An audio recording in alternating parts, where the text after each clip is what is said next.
हमें लोग ताना देते रबीउल अव्वल हुजूर का विलादत भी है, विसाल भी, हालांकि हुजूर के विसाल का दिन 12 रबीउल अव्वल को नहीं है। जिसको चाहे मुझसे बात करे। लोग कहते फलां किताब में लिखा है, फलां किताब में लिखा है। मैंने कहा सब किताब रख, बात कर। दो चीजें बुखारी से साबित है। दो चीजें किससे साबित है? बुखारी से। नंबर एक, नबी ने हज किया 9 जिलहज्जा को। नबी ने हज किया 9 जिलहज्जा 10 हिजरी को।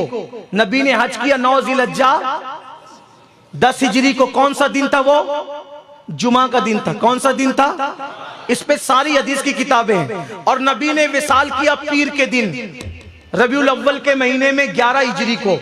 अब 10 हिजरी का जुमा, 10 हिजरी का जुमा अगर 9 जिलहज्जा को पड़ता है, अगर 10 हिजरी का जुमा 9 जिलहज्जा को पड़ता है, तो 11 हिजरी का 12 रबीउल अव्वल मुझे कोई पीर के दिन साबित करके बता दे, मैं गुलामी लिख दूं। हिसाब करके बताओ, किसको करना है आकर के बताओ। बैठो, 30-30 का चांद पकड़ो तो भी पीर 12 तारीख को नहीं आता। 29-29 का पकड़ो फिर भी नहीं आता। 29-30 का पकड़ो फिर भी नहीं आता। वो फलां किताब में लिखा। मैंने कहा किताब सर आंखों पर। कुरान के सिवा कोई किताब ऐसी नहीं है जिसकी हर बात मानना कलमे ला इलाहा इल्लल्लाह की तरह हमारे लिए जरूरी हो। हिसाब तुमको भी आता है, हिसाब हमको भी आता है। आओ बैठ के हिसाब करो। किताब क्यों लाते हो भाई? जहां पर दो बात हो सकती है वहां किताब क्यों? किताब तो वहां ना कि जहां मसले से हल नहीं हो सकती, जहां बात दलीलों से हल नहीं हो सकती, वहां किताब लाओ। आपके पास दलील है, आपको भी हिसाब आता है, हमें भी आता है। आपको भी होमवर्क दे रहा हूं, घर जाना हिसाब करना। अगर 9 जिलहज्जा जुमा को पड़ी है 10 हिजरी में, तो उसके बाद कौन सा महीना होगा? मुहर्रम। उसके बाद कौन सा होगा? सफर। उसके बाद कौन सा होगा? जाओ हिसाब करो। अगर 12 रबीउल अव्वल पीर के दिन आ जाए, मैं गुलामी लिख दूं, बस बात खत्म। लेकिन फिर भी जबरदस्ती थोपते 12 को है विसाल 12 को। मैंने कहा चल मान लिया, ठीक मान लिया। लेकिन अब नबी की हदीस है, हुजूर क्या कह रहे हैं? आदम पैदा जुमा के दिन हुए, आदम का विसाल भी जुमा के दिन हुआ। तो नबी लोगों को गम बांटने नहीं आए थे, नबी लोगों को खुशी बांटने आए थे। नबी की हदीस ने बता दिया, अगर खुशी और गम दोनों एक ही दिन जमा हो जाएं, तो उस दिन गम नहीं करना चाहिए, उस दिन खुशी करना चाहिए। सुभान अल्लाह, सुभान अल्लाह, बहुत खूब। अल्लाह। एक जुमला दे दूं आपको, एक जुमला दे दूं आपको, एक जुमला दे दूं आपको। कलमा यार हम भी पढ़ते हैं ना, तुम भी पढ़ते हो ना।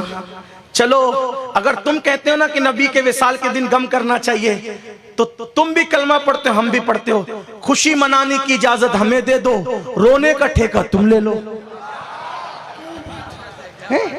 फिर दुनिया पहचान लेगी कि मुहर्रम में कोई पीटता सीना है, रबीउल अव्वल में कोई पीटता सीना है। मुहर्रम का ठेका उनको दिया है, रबीउल अव्वल का ठेका आप ले लीजिए। बात खत्म है, बात खत्म है। तुम भी तो कलमा पढ़ते हो, तुम भी कुछ करो ना। अगर कहते हो कि वो दिन गम का दिन है, तो गम करो। गम क्यों नहीं करते? तुम करो, हमें खुशी की बात दे दो, इसलिए कि हमारा। अच्छा एक बात और बता दूं हदीस से, 12 रबीउल अव्वल को रोया कौन? ये बात है, हदीस पाक है, हदीस पाक। आका फरमाते हैं शैतान 3 मरतबा रोया। शैतान कितनी मरतबा रोया? पहली मरतबा शैतान कब रोया? जब आदम की तौबा अल्लाह ने कबूल कर ली, तब शैतान रोया। बहुत मेहनत से खिलाया था, लेकिन कबूल हो गई ना तौबा। आदम की औलाद, तो पहली बार वो तब रोया। दूसरी बार कब रोया? दूसरी बार उस वक्त रोया जब रसूलुल्लाह की विलादत हुई। 12 रबीउल अव्वल को रोया। तो 12 को रोना किसका तरीका है? मैं न कहूंगा, क्योंकि मुझे ख्याल सबके दिल का है। कौन रोया? हम। अगर मेरी जगह कोई दूसरा मुकर्रिर होता ना, वो ये कहता, मैं नहीं कह रहा हूं, वो ऐसा कहता कि 12 रबीउल अव्वल को रोना तुम्हारे अब्बे की सुन्नत है, तो फिर तुम भी रो लिया करो। और खुश होना जिब्रील की सुन्नत है। सुभान अल्लाह, बहुत खूब। तुम जिब्रील वाले खुश हो जाया करें।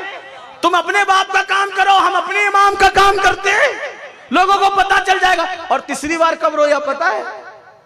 जब सूरह फातिहा नाजिल हुई। मिलाद पे भी रोया, फातिहा पे भी रोया। आज तक ना इनको मिलाद हजम हो रही ना फातिहा हजम हो रही। क्या बात, बहुत खूब। सुभान अल्लाह। सुन लो, मैं हमेशा ये बातें नहीं करता, मेरे बुजुर्ग का हुक्म है इसलिए कर दिया आज।